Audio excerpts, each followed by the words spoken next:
Dear Kuya Poy, ako po si Aiza, 34 years old mula dito sa Novaliches, Quezon City.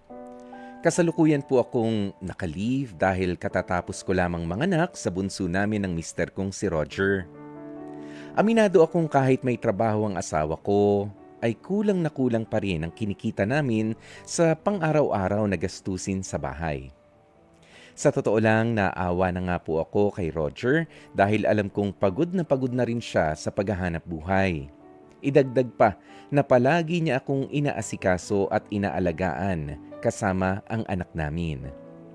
Sobrang sarap sa pakiramdam na meron kang asawa na napakaresponsable and at the same time ay hindi ko rin naiwasang maawa talaga sa kanya. Hindi ko alam kung hindi lang talaga kami lapitin ng swerte, Kuya Poy. Pero dumating na rin kasi kami sa punto na naubusan kami ng diaper sa bunso naming anak. Walang-wala na akong perang madukot sa bulsa ko. At alam ko rin na butas na rin ang bulsa ni Roger. Pero sa kabila niyan ay patuloy pa rin na humanap ng paraan ang asawa ko. Hanggang sa hindi nga inaasahang pagkakataon, ay may na wrong sense sa akin na perang aabot sa 15,000 pesos. Hindi ko alam kung ano ba ang dapat kong maging reaksyon matapos ang pangyayaring yun, Kuya Poy. Kinalaunan ay nahimasmasan ako at na-realize ko na hindi galawin ang perang naligaw na yon dahil alam kong may tatawag o magte-text sa akin. Sa kabilang banda rin naman, naisip ko na rin na baka nga para sa amin talaga ng asawa ko ito dahil tiyempo namang walang-wala rin kami nang mangyari yun. Hanggang nung kinagabihan nga, ay may nag-miss call at nag-text sa akin na ipinapakisuyo na isend ang perang yun na naligaw dahil kailangan daw nila yun bilang pambayad sa ospital. Sa sobrang desperado, Kuya Poy, ng taong kumukontak nga sa akin ay nagawa niya pang i-offer na kahit kalahati na lang daw ang ibalik sa kanya. Siyempre, naawa naman ako sa sitwasyon niya. Gaya ko, alam ko ang pakiramdam ng isang taong walang-wala at ayaw ko rin itong maranasan niya.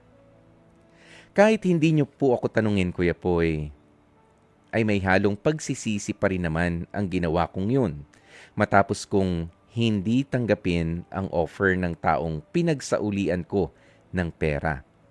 Pero alam ko sa sarili ko na nakatulong din ako kahit papaano kasi kahit kailangan namin ng pera ng mister ko, ay dapat na ibalik pa rin namin sa totoong may-ari ang naligaw na halaga sa amin.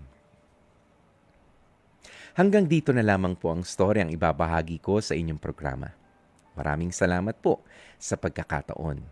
At sana ay lalo pang lumago at dumami ang mga tagapakinig ng inyong Heart to Heart sa 105.9. Lubos na gumagalang, Aiza.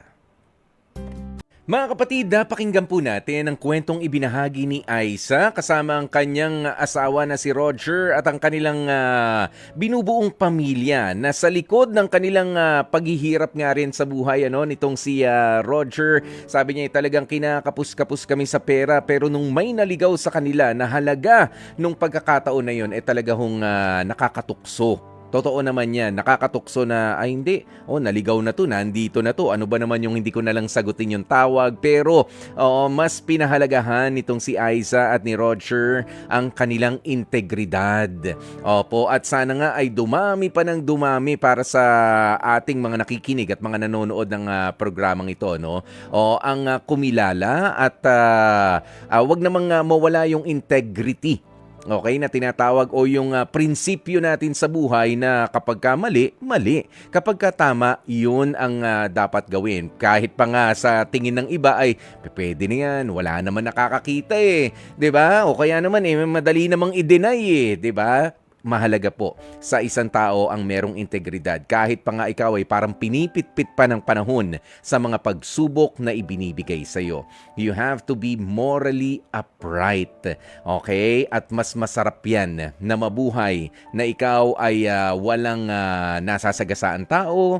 Oo, kahit pa nga yung akala mong para sa iyo na inangkin mo ay tinanggihan mo, 'di ba? Hindi naman para sa iyo talaga. Maluwag ang ating konsensya. And I'm quite sure, hindi nga quite I'm very sure Aiza and Roger, isa ito sa mga huling pagsubok na ibibigay sa inyo at blessings na ang kasunod ng mga bagay na ito.